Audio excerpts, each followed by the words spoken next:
चालू आहे.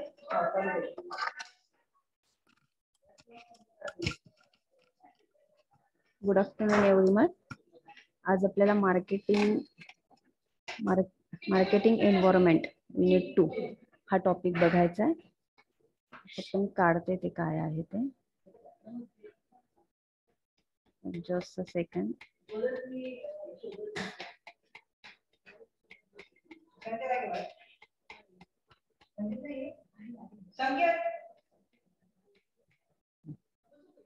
Marketing environment प्रस्तावना थोडी बघूयात marketing एन्व्हायरमेंटची.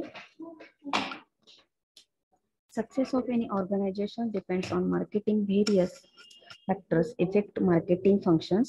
These factors can be classified as internal and external. Organization can control internal factors, but external factors are beyond the control of organization. व्यवसायाचे यश हे विपणन कार्यावर अवलंबून असते.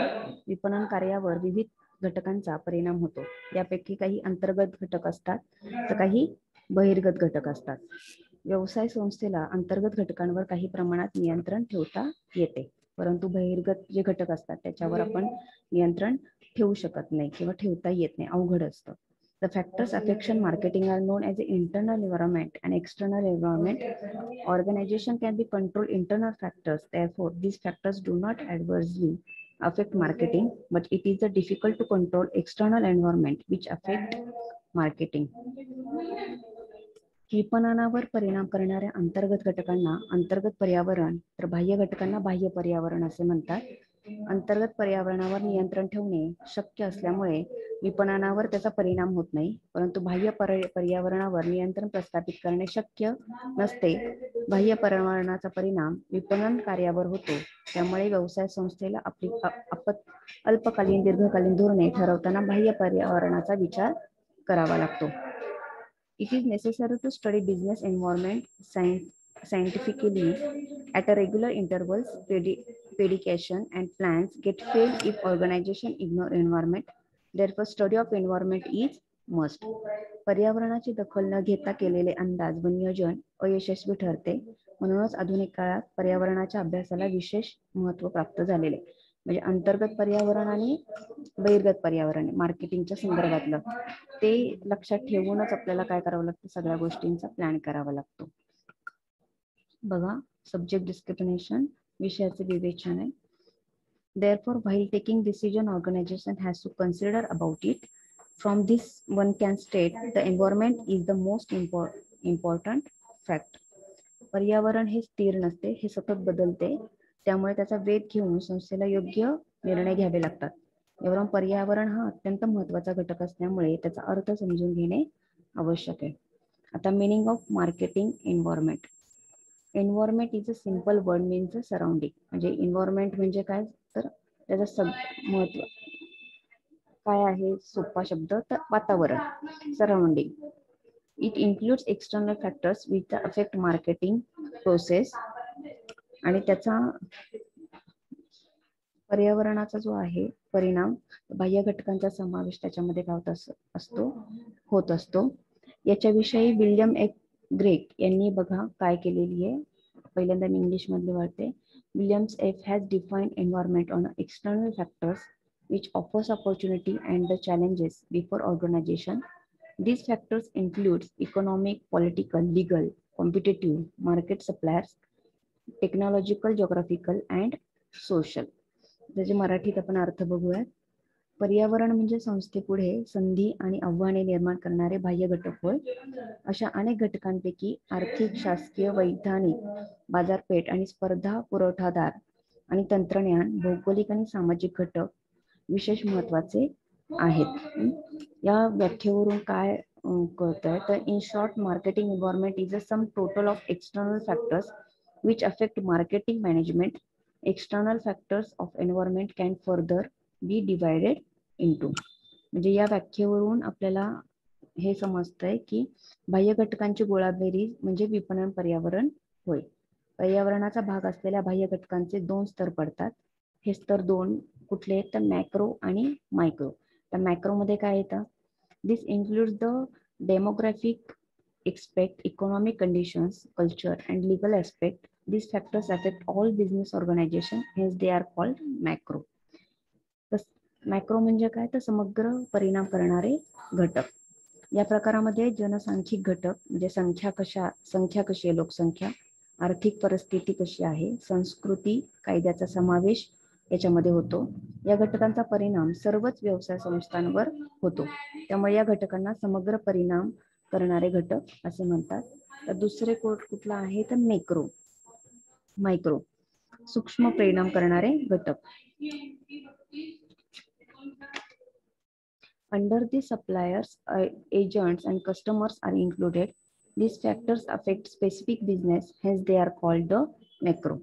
म्हणजे या प्रकरणामध्ये पुरवठाकार म्हणजे जो पुरवठा करतोय, बाजारपेठेतील मध्यस्थ म्हणजे जे मध्यस्थ असतात बाजारपेठेमध्ये, की जो निर्माण उत्पादन करतो आहे आणि तो त्याच्यापर्यंत येतोय आणि ग्राहकांपर्यंत पोहोचवतोय, तो मध्यस्थ आणि ग्राहक यांचा समावेश होतो.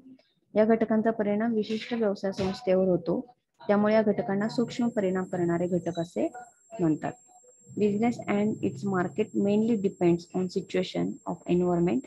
It determine success of failure of organization. जे व्यवसाय किंवा विपणन संघटना पर्यावरण किंवा परिस्थितीवर अवलंबून असते.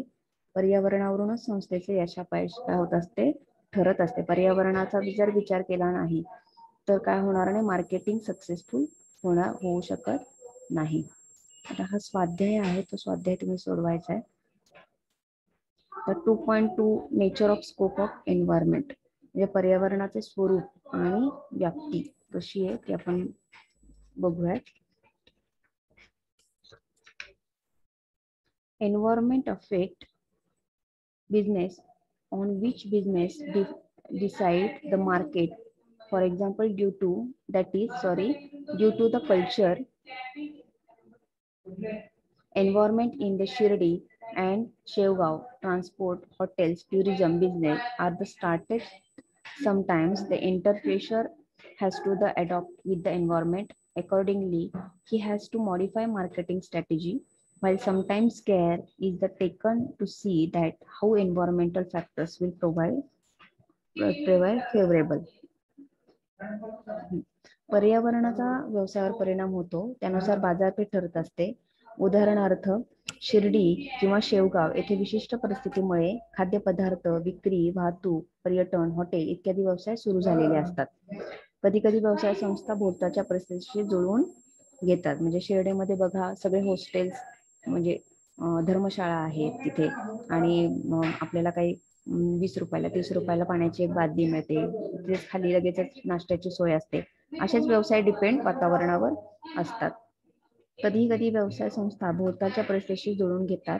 त्यानुसार व्यवसायाची पद्धती, प्रकार, रचना किंवा विपणन व्यवस्थेमध्ये बदल घडवून आणले जातात. तर काही वेळा पर्यावरणाचा अंदाज घेऊन भोवतालची स्थिती पूरक कशी होईल याची काळजी घेतली जाते.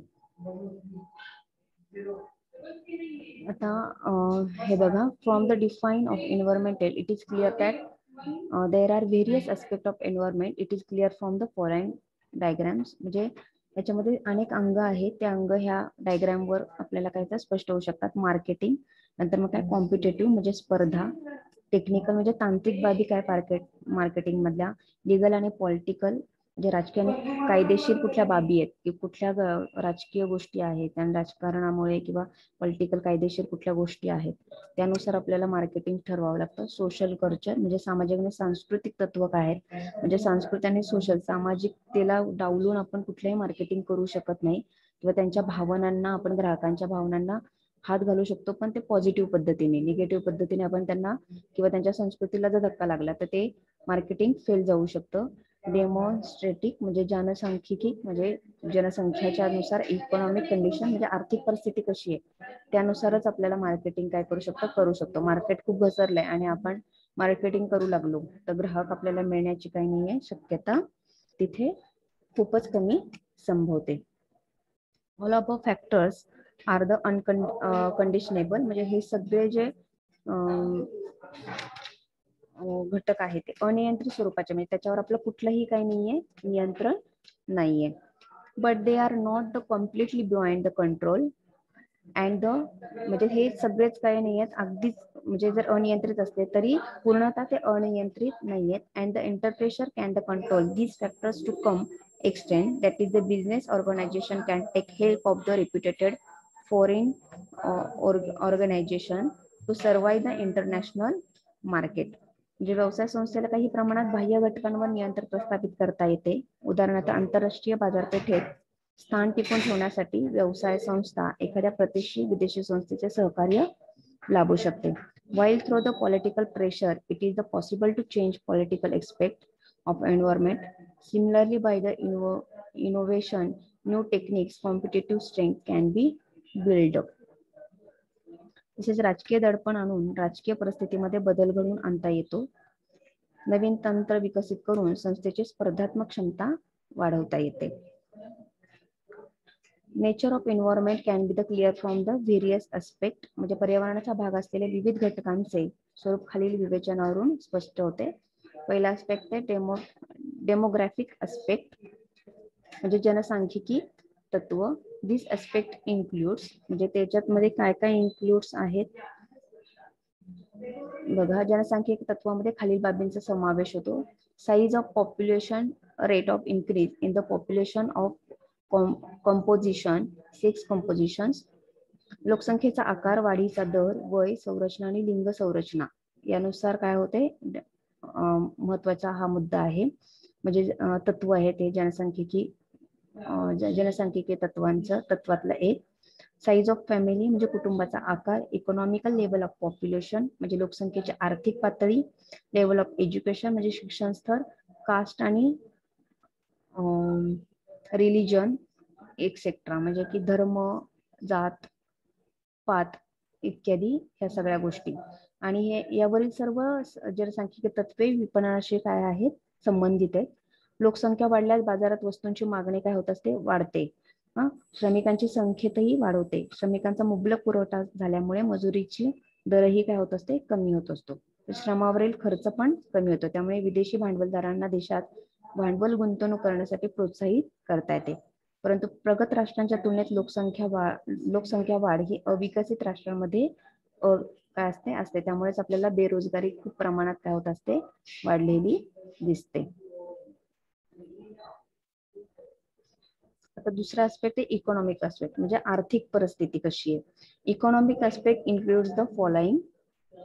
बघा, economic policy, industries, trade, financial support, agriculture, tax, transport, income, prices etcetera. म्हणजे अर्थविषयक धोरणे, उद्योग, व्यापार, पतपुरवठा, शेती, कर, वाहतूक, उत्पन्न, किंमत इत्यादी. बघा पुढे, trade cycle, trade deficit, important economic events and the national and international level such as the bloom, inflation, drought, heavy rains, etc. व्यापार चक्र, व्यापार शेष, राष्ट्रीय तसेच आंतरराष्ट्रीय क्षेत्रातील महत्त्वाच्या आर्थिक घडामोडी, उदाहरणार्थ तेजी, मंदी, अवर्षण, अतिवृष्टी याचा पण काय होत असतो, परिणाम होत असतो. म्हणजे आता ही कोरोनाची महामारी आहे, मग तिथे अनेक लोक उपाशी मरत आहेत, बेरोजगारी वाढलेली आहे, काहींचा खूप मोठ्या प्रमाणात फायदा होतोय. याचाही मार्केटिंगच्या ह्याच्यावर काय होत असतो, परिणाम होत असतो. हे आता आपण जवळून उदाहरण पाहतोय. नेक्स्ट बघा, ऑर्गनायझेशनल प्रॉब्लेम्स इन इकॉनॉमी. अर्थव्यवस्थेतील संघटनात्मक ज्या समस्या आहेत त्या समस्यांचाही परिणाम होत असतो.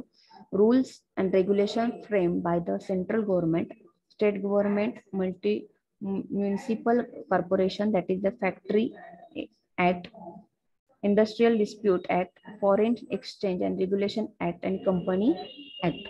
म्हणजे केंद्र, राज्य सरकार व स्थानिक स्वराज्य संस्थांनी तयार केलेले नियम, उदाहरणार्थ factory act, industrial dispute act, foreign exchange act, regulation act, company act, हे सगळे ऍक्ट वगैरे जे आहेत ते सगळे काय आर्थिक परिस्थितीवर काय होत असतात, परिणाम करत असतात. A business organization has to consider economic condition and growth rate while the framing marketing policy or marketing program. Economic condition is not static or stable. Therefore, it is the similar everywhere. Control economic and free economic are the two types of economic condition. व्यवसाय संस्थेला विपणन विषयक धोरण ठरवताना किंवा कार्यक्रमाची आखणी करताना अर्थव्यवस्थेची स्थिती गती लक्षात घ्यावी लागते. आर्थिक परिस्थिती स्थिर नसते, त्यामुळे आर्थिक वातावरण सर्वत्र सारखे आढळून येत नाही. अर्थव्यवस्थेची विभागणी मुक्त व नियंत्रित अशा दोन गटांमध्ये करता येते. आता बघा, याचा एक्सरसाइज दिलेला आहे, तो एक्सरसाइज सोपा आहे, तुम्ही करू शकता. थर्ड वन बघा, कॉम्पिटेटिव्ह एक्सपेक्ट म्हणजे काय, तर स्पर्धेची स्थिती कशी आहे बाजारामध्ये. Competition is the traded as a soul of modern economy. स्पर्धा ही आधुनिक अर्थव्यवस्थेची काय होते, प्राण समजली जाते. धोरणे ठरवताना मात्र स्पर्धेसंबंधी खालील बाबींचा विचार काय करावा लागतो. Economic policy, industries, trade, financial support, agriculture, tax, transport, income, prices etcetera. आता ह्याच्यामध्ये काय आहे, तर इकॉनॉमिक एस्पेक्ट नाही, तर एक कॉम्पिटेटिव्ह एक्सपेक्ट. एक minute. Number of competitions and their products. Sorry, ते आधीचं जे होतं ते कशाचं होतं, तर आर्थिक परिस्थितीशी संबंधित होतं. हे जे आहे ते बघा, आपल्याला कॉम्पिटेटिव्ह एस्पेक्ट मधला पहिला जो आहे ते number of competition and their products म्हणजे स्पर्धकांची संख्या आणि त्याचे उत्पादन कुठले कुठले आहे. Price of product fix by the competition, स्पर्धकांच्या वस्तूंची किंमत. Distribution chain of the competition म्हणजे स्पर्धकाने अंगीकारलेली वाटप पद्धती कशी आहे. Marketing strategy of sales promotion म्हणजे वस्तू व सेवांच्या विक्री वाढीसाठी अनुसरली पद्धती व कार्यक्रम कसा आहे. आता बघा, fourth one, social and culture expect म्हणजे सामाजिक आणि सांस्कृतिक तत्व कुठली आहेत. Business and society are the inseparable from each other म्हणजे जाहीर बिझनेस, व्यवसाय आणि समाज हे दोन्ही एकमेकांपासून वेगळं काय करू शकत नाही. एकाच नाण्याच्या ह्या दोन बाजू आहेत. Social and culture aspect effect standard to living and need and wants to human beings depends on it. म्हणजे सामाजिक आणि सांस्कृतिक घटकांचा परिणाम राहणीमानावर होत असतो, त्यानुसार माणसांच्या गरजा काय होत असतात, ठरत असतात. Social culture aspect includes the following आणि सामाजिक आणि सांस्कृतिक स्वरूप हे खालील बाबींवर काय असते, अवलंबून असते. Classification of society, it's number, rural आणि अर्बन पॉल्युशन एक्सेट्रा. म्हणजे समाजाचे घटक, त्यांची संख्या, वर्गीकरण, ग्रामीण आणि शहरी विभागात वास्तव्य इत्यादी. म्हणजे की ग्रामीण भागात आणि शहरी विभागात किती वास्तव्य आहे, समाजाचे घटक कुठले, त्यांची संख्या आणि वर्गीकरण कसं आहे, त्यानुसार मार्केटिंगवर परिणाम होतो. सोशल व्हॅल्यूज आणि मॉरल, लोकविचार आणि सामाजिक मूल्य काय म्हणजे भावनांना शक्यतो जाहिरातींमध्ये, मार्केटिंगमध्ये बघा हात घातला जातो. संस्कृती जपते आमची संस्था किंवा बिझनेस, असंही काही आपल्याला काय जाहिराती दिसतात. Social institution, their the structure and problems म्हणजे सामाजिक संस्था, त्यांची रचना आणि त्यांचे प्रश्न ह्या गोष्टी पण आहेत. कल्चर, ट्रेडिशन आणि सोसायटी, धार्मिक रूढी आणि समजुती यांचाही विचार करावा लागतो. कस्टम्स आणि रिलिजन्स बिलीफ, सामाजिक आणि सांस्कृतिक आणि धार्मिक संघटना, कस्टम्स अँड रिलिजन्स बिलीफ्स म्हणजे धार्मिक आणि रूढी समजुती. सोशल कल्चर आणि रिलिजियस ऑर्गनायझेशन आणि सामाजिक आणि सांस्कृतिक आणि धार्मिक संघटना या सगळ्यांचा विचार आपल्याला सोशल आणि कल्चर ऍस्पेक्ट मध्ये काय करावा लागतो. ग्राहक हा कसा सामाजिक प्राणी असतो, व्यवसायाला त्याच्या समाधानाचा सतत विचार करावा लागतो. ग्राहक समाज संस्कृतीचा होणारा परिणाम लक्षात घ्यावा लागतो. ग्राहकांच्या वर्तनाचा अभ्यास करावा लागतो. मग समाजाच्या ज्या रूढी, धर्म, परंपरा, चालीरीती आहेत त्याच्यात समाज हा गुरफटलेला असतो आणि समाजाच्या प्राचीन परंपरा, संस्कृती यांची आधुनिक व्यवसाय संस्थेला काय करावे लागते, जपणूक करावी लागते, त्याचा विचार करावा लागतो. विपणन विषयक धोरणे किंवा कार्यक्रम ठरवताना वरील सगळ्या घटकांचा आपल्याला काय करावं लागतं, विचार करावा लागतो. सामाजिक बांधिलकीशी धरून आपल्याला काय करावं लागतो, या सगळ्या गोष्टींच्या मार्केटिंग मध्ये विचार करावा लागतो.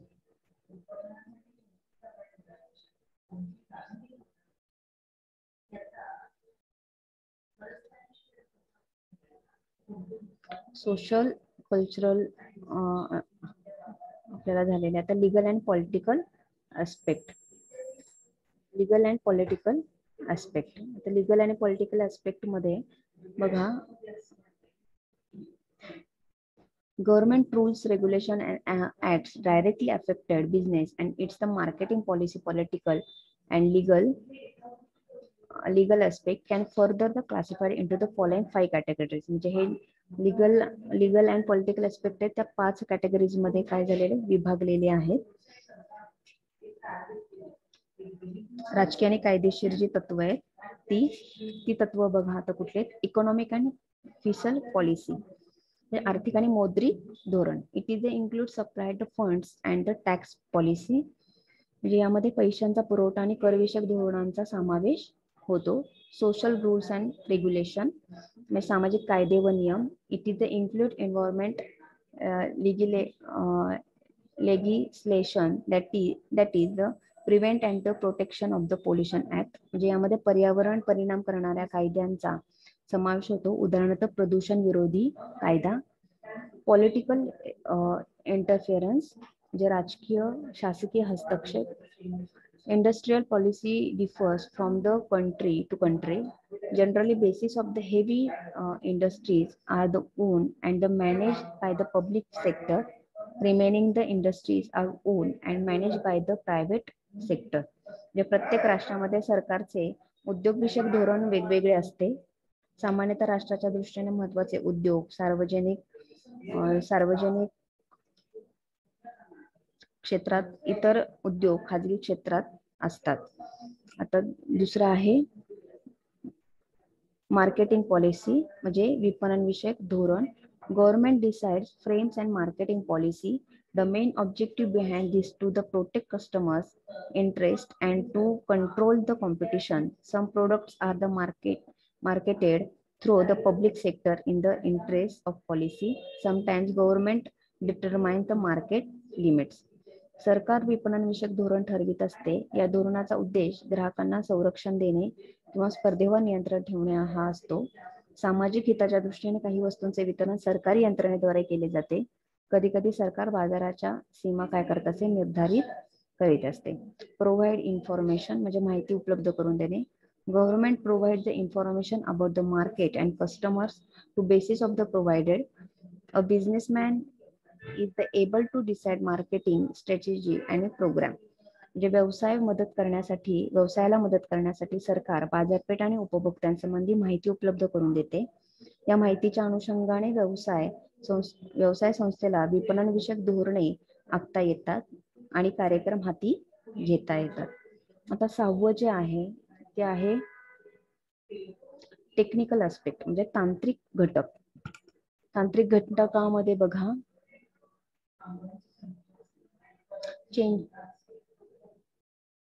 तांत्रिक घटक जे आहे ते changes is the business which R, म्हणजे कुठले तांत्रिक घटक बदल प्रकारचे असतात. बदल खालीलपैकी कोणत्याही प्रकारचे बदल काय असू शकतात. हे to establish new business with the help of the new technique, म्हणजे नवीन तंत्राचा आधार घेऊन पूर्णतः नवीन उद्योग सुरू करता येतो.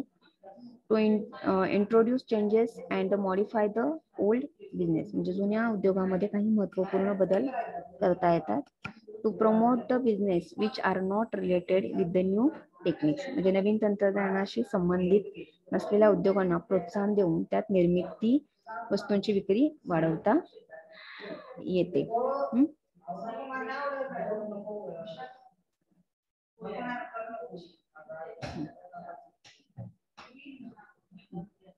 Every coin has two sides. Similarly, technology has improved standard of living, made available speed means by the communication.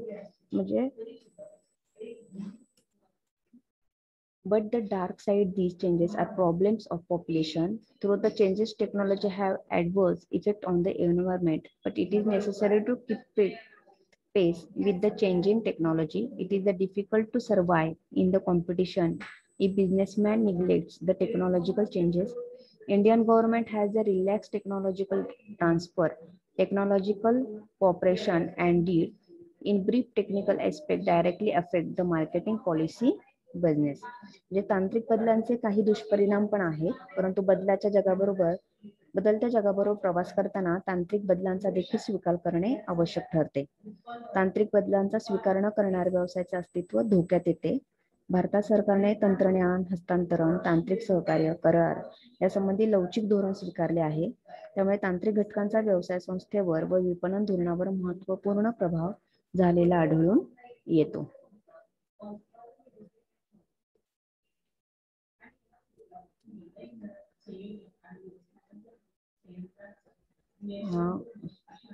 येते आतापर्यंत हा टॉपिक झालेला आहे. आपण फक्त थोडासा समरी बघूयात. थोडी समरी बघू. Environment is the sum total external factors affected business and marketing. These factors are macro and micro. There are main co-aspect environment. These are the demographic, economic, competitive, technological, legal and political and social, cultural. व्यवसाय विपणनावर परिणाम करणाऱ्या बाह्य घटकांची गोळा बेरीज म्हणजे पर्यावरण होय. या घटकांची विभागणी समग्र परिणाम करणारे घटक आणि सूक्ष्म परिणाम करणारे घटक अशा दोन प्रकारांमध्ये केली जाते. पर्यावरणाचे एकूण 6 घटक आहेत. यामध्ये जनसांख्यिकी, आर्थिक परिस्थिती, स्पर्धा, तांत्रिक, राजकीय व कायदेशीर तसेच सामाजिक व सांस्कृतिक घटकांचा समावेश होतो. Demographic factors is related with the pollution. IT includes size, the pollution level of education, structure, religion and caste, etc. Economic aspect includes the economic policies, trade cycles, organizational problems. There are 2 types of company, free and the controlled. It is necessary to frame marketing strategy as per nature, economic, competitive aspect. Also aspect marketing competition is the soul of economy, but there are should be the healthy competition. It is the necessary to consider competition, that products and quality, price, etc. जनसांख्यिकी घटकांचा संबंध लोकसंख्येशी आहे. यामध्ये लोकसंख्या, तिचा आकार, रचना, शिक्षण, जाती, धर्म इत्यादींचा समावेश होतो. दुसरा महत्त्वाचा घटक आहे आर्थिक परिस्थिती हा आहे. यामध्ये अर्थविषयक धोरणे, व्यापार चक्र, संघटनात्मक समस्या, शासकीय व निमशासकीय नियमांचा समावेश होतो. अर्थव्यवस्था ही मुक्त किंवा नियंत्रित 2 प्रकारची असते. परिणामकारक विपणनासाठी अर्थव्यवस्थेच्या स्वरूपानुसार धोरण आखावे लागते. स्पर्धेचा परिणाम देखील विपणन धोरणावर होतो. वास्तविकता स्पर्धा ही अर्थव्यवस्थेचा प्राण आहे, परंतु स्पर्धा निकोप हवी. विपणन विषयक धोरण आखताना स्पर्धक, त्यांचे उत्पादन, गुणवत्ता व किंमत इत्यादी बाबींचा विचार करावा लागतो. Business and society are the inseparable from each other. म्हणजे व्यवसाय हा समाजाचा अविभाज्य भाग आहे. Hence it is the obligatory of think about the social and cultural effects before the deciding marketing policy. त्यामुळे विपणन विषयक निर्णय घेताना सामाजिक व सांस्कृतिक घटकांचा विचार करावा लागतो. Apart from this, legal and political aspect also affect marketing development. याशिवाय राजकीय परिस्थिती व सरकारी कायद्यांचा देखील व्यवसाय व विपणन धोरणावर परिणाम होत असतो. Business depends on stable political environment. On the other hand, industry ruling government creates the problems. राजकीय परिस्थिती स्थिर असल्यास व्यवसायाला विकासाची संधी प्राप्त होत असते. Last but not the least, aspect of technological which affect business and marketing, technical changes and rapid the continuous. राष्ट्रीय अनिश्चितता असल्यास विविध समस्यांना तोंड द्यावे लागते. विपणन धोरणे व कार्यक्रम यावर परिणाम करणारा तांत्रिक बदल हा शेवटचा आणि महत्त्वाचा बदल आहे. All the functions like the production, distribution and the marketing get affected by these changes, like and dislike. Lifestyle of the customers are get affected of their, and therefore it is must to the consider these technological changes. अर्थव्यवस्थेत सतत तांत्रिक बदल होत असतात. उत्पादन, वितरण व विपणन या प्रक्रियांवर तांत्रिक बदलांचा परिणाम होतो. तांत्रिक बदलामुळे ग्राहकांच्या आवडीनिवडी देखील बदलतात. त्यामुळे व्यवसायाला तांत्रिक बदलांचा मागोवा घेऊन उत्पादन, विपणन धोरण व कार्यक्रमात बदल करावे लागतात. हा आपला एक चॅप्टर झाला, छोटाच होता. नेक्स्ट टाइम आपण 309 MGM मधला आपण काय करायचा टॉपिक घ्यायचा आहे.